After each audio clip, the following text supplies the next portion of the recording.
Prometheus, it's the ultimate love-hate film. First off, let's talk about the trailer. It's one of the best pure sci-fi gold. The visuals are jaw-dropping, the themes are intriguing, and Michael Fassbender as the android David is just perfect. Everything about it feels epic. But where it goes off the rails is when it starts trying to fit into the Alien franchise. The original story gets bogged down by convoluted connections to the Alien universe. What starts as a compelling cosmic journey ends up feeling like a prequel setup that can't quite find its own identity, so strap in. Here's my quick review of Prometheus. Remember the first time you watched Ridley Scott's classic 1979 sci-fi horror film Alien? The kind where you sit at the edge of your seat, unsure whether to keep watching or go hide under your blanket. There was this creepy alien spaceship, all dark and mysterious, and the human crew of the Nostromo decided to explore it because, well, what's life without a little danger? They stumble across this massive fossilized creature in a pilot's seat with a gaping hole where its chest used to be, and you're left thinking, yeah, that's a hard pass. Fast forward to Prometheus, where Ridley Scott promised to fill in the blanks and explain the mysteries of the alien universe. Instead, we got a prequel that was more confused than a cat in a laser pointer factory.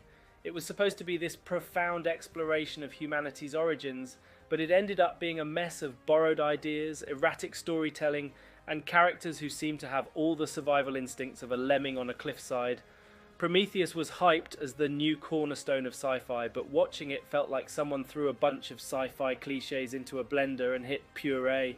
The whole movie had the coherence of a toddler's drawing, colourful, but without much sense of direction. Ridley Scott, the same guy who gave us Blade Runner, teamed up with Damon Lindelof, the infamous writer behind the baffling final season of Lost.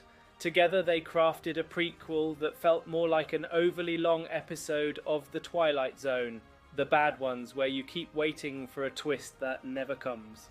The story starts with a prologue set in Earth's prehistoric times, where we learn that humans got their DNA from some buff albino alien who sacrificed himself into a waterfall.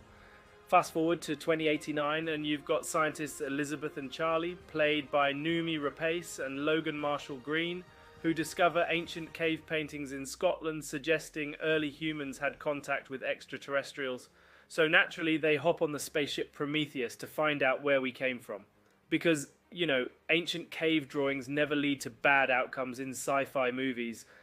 On board we meet David, an android who has all the warmth of a coffee maker, and Meredith Vickers, a corporate executive played by Charlize Theron, who makes no sound like a four-letter word. The rest of the crew is a mixed bag of cliches. There's a devil-may-care captain played by Idris Elba, and a bunch of other characters who seem like they were hired just to become alien chow. Once they arrive on the distant planet, things go downhill faster than you can say bioweapons. Instead of proceeding with caution, the crew starts touching everything they shouldn't, like black alien goo and severed heads. And if the answers they came for don't show up immediately, they start sulking and drinking as if they're on a disappointing vacation rather than a mission to uncover the secrets of the universe. And don't get me started on the alien technology. It's like a middle schooler's science project with deadly biological weapons casually stored in jars on the floor. Who does that? The characters in Prometheus seem to go out of their way to make bad decisions.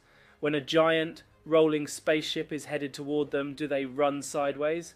No, they just stand there and wait to get flattened, like they're auditioning for a cartoon. Even the aliens, who are supposed to be these advanced beings, come across as less intelligent than your average house cat. I mean, if you're going to create a deadly bioweapon, at least put it in a locked cabinet, not on the floor, like you're keeping snacks for a late-night movie marathon. The biggest disappointment, though, is that Prometheus fails to deliver on its promise of cosmic secrets and existential questions. Instead, it's a lot of flashy effects and dramatic nonsense with no real heart or soul. The characters are cardboard cutouts, the storyline is a patchwork of stolen ideas, and by the end you're left wondering if someone swapped the script for a bad B-movie while no one was looking. If you want to experience true sci-fi horror, stick with the original Alien. It had the suspense, the tension, and, most importantly, Ellen Ripley, a character you could actually root for. She was the kind of hero who made you believe in human resilience, while Prometheus gives you a cast of characters who make you believe in human incompetence. Lesson learned? If you're going to create a prequel, make sure there's actually a story worth telling. Otherwise, you end up with Prometheus, a film that's all style, no substance, and plenty of questionable decisions. If Ridley Scott wants to fill in the gaps of the alien universe, maybe he should consider leaving some things to the imagination. Because what he showed us in Prometheus was more like a comedy of errors than the grand sci-fi epic we hoped for. Prometheus, what's your verdict? Is it a sci-fi hit that trips over its own alien timeline, or do you think it's a cosmic masterpiece? Drop your hot takes in the comments, and if you had a good time watching this, don't forget to like and subscribe. Catch you later. Peace out.